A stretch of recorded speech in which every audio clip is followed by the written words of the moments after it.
The circumstances call for a prompt and final resolution, because he cites to the fact that there's 5 or 6 other courts, federal courts, that have made conflicting rulings already on this issue, even though it has not percolated, as they like to say, up to the circuit courts.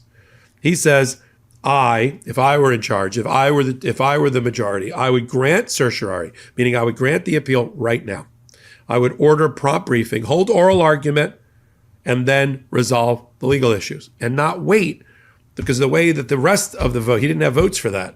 The way the rest of the votes went is that they sent it back to the 5th, but with the injunction in place.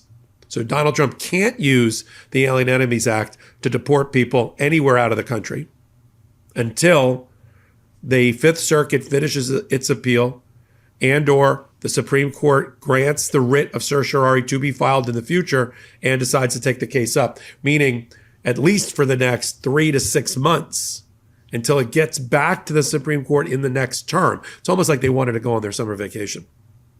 The court is like, well, we've solved the emergency problem, the imminent problem. We're not worrying about now people flying off to foreign prisons and then the Trump administration arguing there's no jurisdiction because they're in a foreign country. So we're going to break that catch-22, that chicken and the egg problem, and let it kind of make its way back through the 5th. Kavanaugh, though, the reason I believe that Kavanaugh is saying this is consistent with some comments he made and observations he made from the bench on Thursday during the birthright citizenship case. In that case, he seemed to be suggesting that quick, expeditious resolution of things like birthright citizenship do have a pathway to the United States Supreme Court, which is the ultimate arbiter. He's not in favor, you can tell from his questioning, that one single federal judge issue a nationwide injunction and have the issue teed up that way up to the Supreme Court. He wants to reserve nationwide rulings for the United States Supreme Court.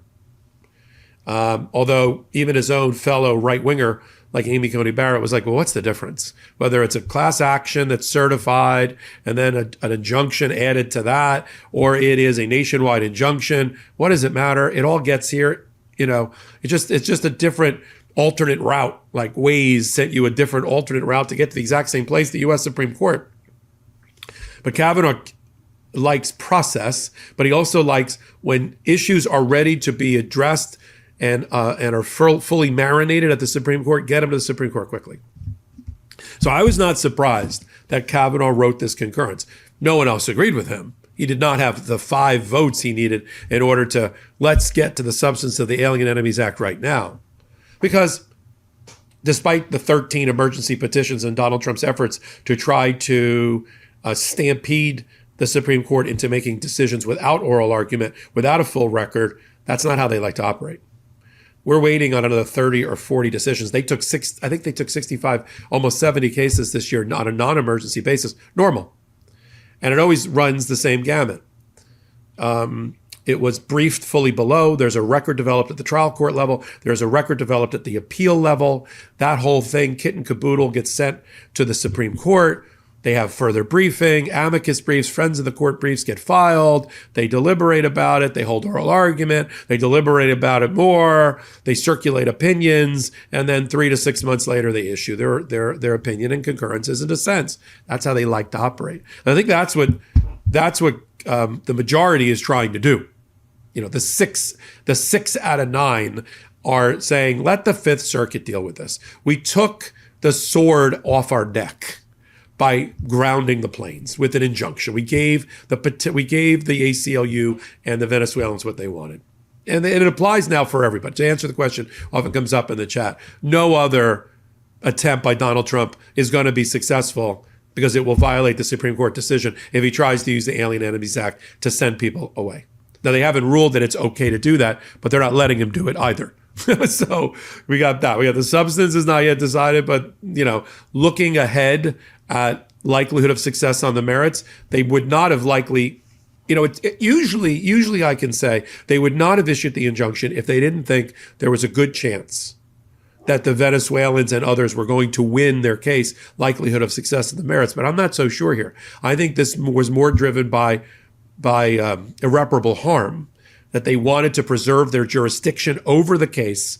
They wanted to stop these people from being sent off to prison. And then the Trump administration arguing they can't get them back, like in the Abrego Garcia decision. So I think that was really the driver here, not, oh, we think they're going to win also, which is usual in an injunction case. So we're going to continue to follow it all right here on the Midas Touch Network. I'm glad you're here. This is a great time to be part of the Midas Touch Network, legal AFers and the like.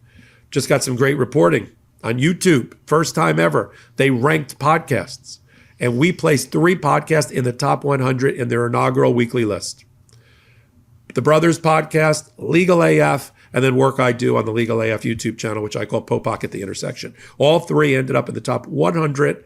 That is all because of you, and we thank you for it. Come over to the Legal AF YouTube channel, Legal AF MTN, subscribe there. Substack for Legal AF, where we posted this particular opinion and all really important matters and filed matters at courts.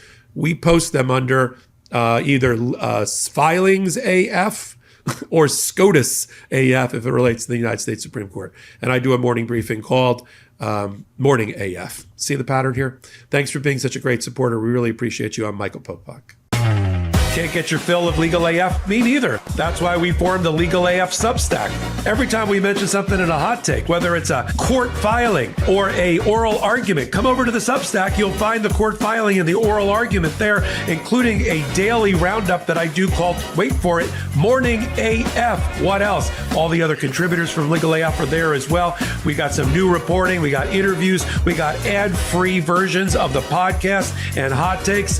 Where? Legal AF on Substack. Come over now to free subscribe.